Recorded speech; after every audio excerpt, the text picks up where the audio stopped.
आनंदजी, काही दोन गोष्टी मी तुम्हाला महत्त्वाच्या सांगणार आहेत, त्या तुम्ही ऐकाव्या अशी माझी तुम्हाला विनंती आहे.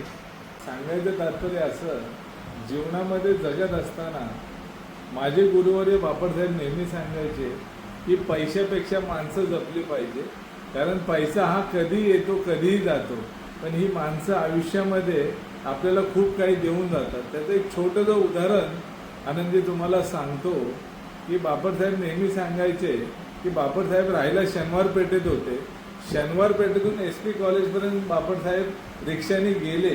रिक्षाने गेल्यानंतर आनंदजी रिक्षाचं बिल 15 रुपये झालं होतं, पण बापटसाहेबांकडे 20 रुपयाची नोट होती. ते 20 रुपये बापटसाहेबांनी रिक्षा चालकाला दिले. पण रिक्षा चालक इतका इमानदार होता, त्यांनी त्या पुढच्या पाऊचमधनं चिल्लर गोळा करून 5 रुपये साहेबांकडे दिले. पण साहेबांनी त्याला रिक्वेस्ट केली, बाबा राहू दे. नाही, त्यांनी इमानदारीने परत दिले. पण ती रिक्षा थोडी पुढे गेल्यानंतर आपल्या सगळ्यांचं आयुष्य आनंदी ते बदलू शकतं. अशी 2 वाक्य आहेत. पैसा रे पैसा तुझे रखू कैसा, पैसा रे पैसा तुझे रखू कैसा, मर जाने के बाद ले जाऊंगा कैसा. याचा अर्थ आयुष्यामध्ये माणसं जपली पाहिजे.